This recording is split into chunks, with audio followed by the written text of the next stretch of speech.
I was the deputy editor, basically the main editor, the day-to-day editor at Latino Rebels. I would edit all the stuff and post it every day. So in December 2015, I get this thing, the Case for Latinx, and it's written by these two LGBT Latino, Latina professors, and they're making the case for Latinx. And I'm reading it. I'm the editor, so I'm just reading it for like flow and style and everything. But in the back of my mind, I'm like, this is that academic bullshit, like fucking woke bullshit. Like nobody's gonna like they're having these discussions that nobody really is talking about, right? Like in the everyday world. And so I wrote a thing against it, right? The Case Against Latinx. And now people are still talking about that piece, right? And they think like that I really care about Latinx. I don't care what the fuck you call yourself fucking the Queen of England, whatever you want to call yourself.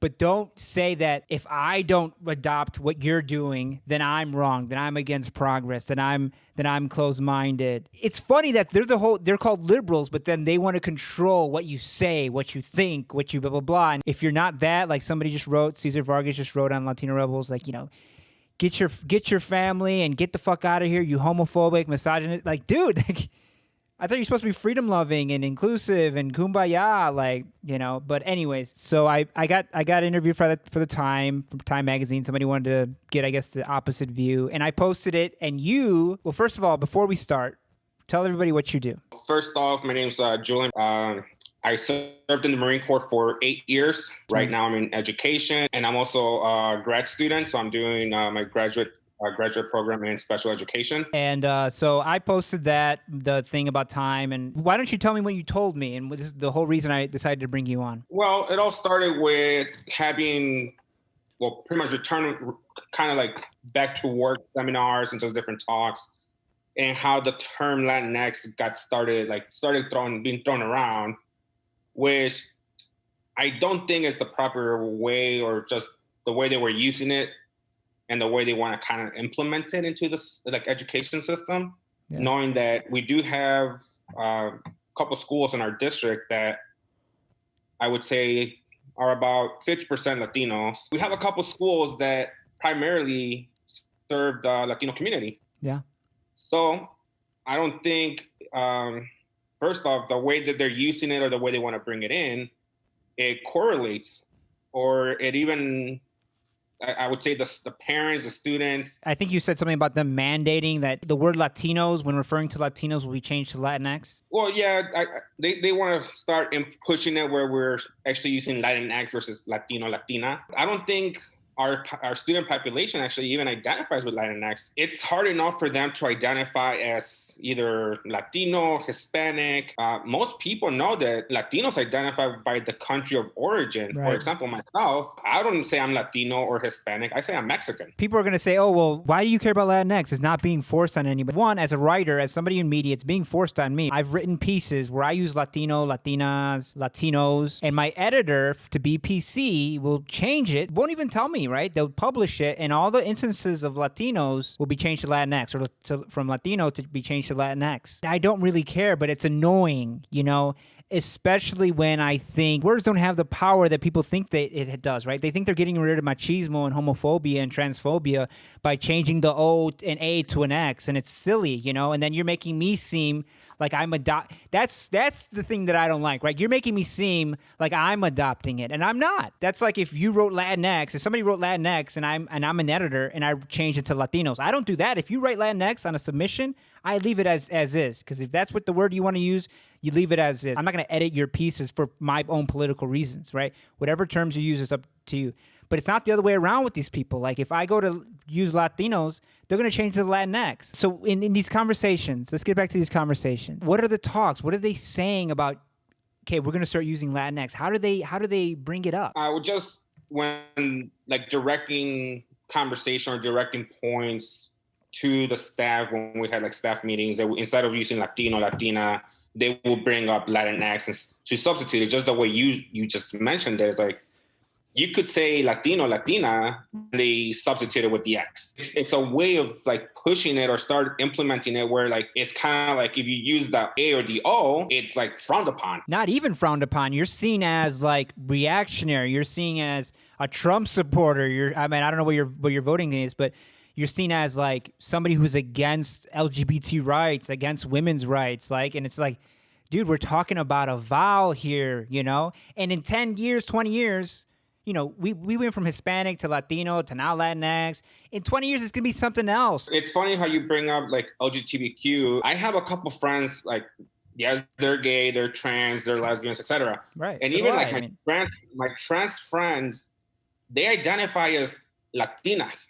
They don't identify as the Latinx or however they want to word it. Like you see them on social media or their hashtags or whatever on Instagram, they put Latina. They identify as women. They put Latina. They don't put Latinx. It's all the splitting hairs, like you just said, LGBTQ. I don't say LGBTQ. I say LGBT. And that means everybody. I believe gender and sex is a spectrum. I mean, we know people, right, who are manly men, who are femme men, you know, manly women, femme women, you know. Oh, whatever you do is up to you. I don't care, right?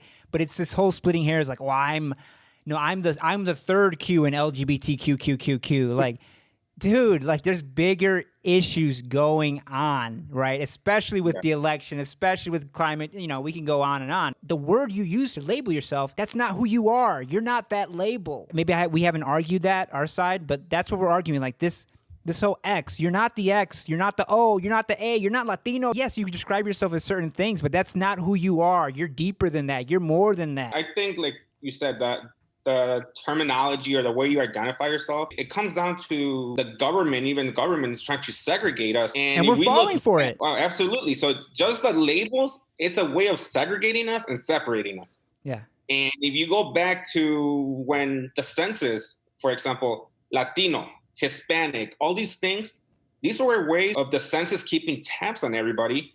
And they're like, well, we're not going to put Mexicans, Hondurans, Salvadorans, whatever. We're not going to have a category for all of them. So now let's just group them in Latino or Hispanic based on whatever qualifications. When I say Latinos, I mean every Latinos, man, woman, whatever you're into. I mean everybody.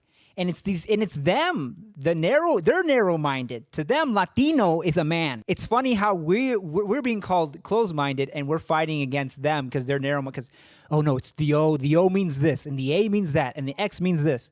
Bro, relax. I have heard some students like, what is it? So that's where you kind of like, you have to like. Can I take a test to see if I have it? Like you just brought up, it's like 3% identify or use it. Only 23% of Latinos have ever heard of it. So that means 77% of Latinos have never heard of that word. Never mind in Latin America, right? They're thinking like, you guys are ridiculous for calling yourself Latino. When I go to Mexico, when I first started going more, I used the term Latino and they looked at me like I was crazy. Like, what is that? They don't even know what a Latino is. They identify Mexican. Or I'm from Baja California, Tijuanense, from Durango, Oaxaca, whatever. That's what they identify as. They don't see as Latinos. Or now you talk about to like people in Central America, they don't see themselves as that. They just, I'm from Honduras. I'm from El Salvador. I had a guy on from Chile. I was telling him like, yeah, we're the only people who do that, Latinos. Like, we'll leave Mexico. We'll leave Honduras. We'll go to America, right? And we leave, you know, when we go to America, we're Honduran. We're Mexican. We're from Durango, you know? But when we go to the United States, as soon as we're in the United States, now we're Latino. We're this thing called Latino. When did that happen, right? Like, you're the same person. You're just in a different place. And if you can't see that, then America's got you fucked up. It's separating you from who you are. You're from where you're from. You're not some new thing that the government, that the people here are deciding. You're not Latin American anymore. You're Latino now. The fuck is that? I agree with you in regards to that. It's like the moment you cross the border, now you're somebody completely different. He teaches English at the University of Chile, and he said, you know, it's probably because you're trying to assimilate, right? And so you don't want to be Latin American. You know, it's hard to be Latin American in America. It's hard to be Mexican in America. So you say, oh, no, we're this thing called Latino, which is American. It's from here. Latinos are from America. Latinos are not from Latin America, right? There are no Latinos in Latin America. There are only Latinos in the United States. And so we adopt that to try to fit in, to assimilate. It's sad, you know, and people know that I know about identity politics. I'm not down with identity politics, but the nature of my job, I have to know what are the debates and stuff like that. And so every time there's a census, it happened last 10 years ago, it's happening now, people will come up to me, hey, what do I put down? You know, am I white? Am I Hispanic? Imagine filling out the census and you're being given all these identities and you're like, well, I don't know what you are. You know, I don't know what I am. You actually know who you are. And then the census comes around or somebody asks you to self-identify and they give you these labels that you don't use for yourself. So don't use them. If you don't you identify as those labels, then they're not your labels. That, or just even like when you go apply for certain jobs, even just like jobs or admissions to universities. I think that's something that a lot of students are facing nowadays, or just applying for scholarships. You have to identify. Are you Latino, Latina? Are you African American? Are you whatever the case is? Yes, it could work in your advantage because now they're like, well, the school has to meet a quota where they have to admit certain minorities so they can't discriminate. So now they're like, well, let me check Latino, let me check African American. Yeah. So yes, it's going to increase the chances of somebody getting into these institutions, but it's like, you shouldn't have to go through that trouble of like trying to identify with something that you don't even know sometimes. Like, yeah, it's elitist. Latinx is elitist. It is, because you mean to say that we can't use Latinos anymore because 3% identify as Latinx. And so now Latinos you can't use that word anymore because now you're excluding the 3%. Again, if we need to reiterate, when I say Latinos, I'm including those people who identify as Latinx. I'm including everybody, whatever their gender, whatever their sex, whatever their non-gender, whatever their binary, whatever your politics, whatever. They want the 97% to change their language, to change their labels, to fit the 3%, right? And if we don't do that, then we're homophobic. Then we're transphobic. Then we're against women. Then we're against progress. If they're hearing it, it's coming from the academic institution. You said a professor reached out to you. They wanted to push it. They want to start using it more in like academic settings. If they're getting it from somewhere, that's where it's starting. That's where I think the root is from. Like, because people our age, maybe 10, 15 years older than us, they're not identifying. And let's be real about academia, right? I got friends who are professors, good friends, and they're good people, and they're smart, sane, and they're not into this. You know, they're clear-headed. But the way academia works is that you have to come up with something new to make a career, to put your name, you know, to build your career, right? And if you're the Latinx professor that's pushing Latinx and you're writing books on it, that's your career. That might mean tenure, right? That might mean, you know, raises and promotions and stuff like that, right? And so they're not going to give up on Latinx. But anyways, I mean, I you know, again, only 3% of people use it. Only 23% of Latinos use it. So this is a very esoteric discussion.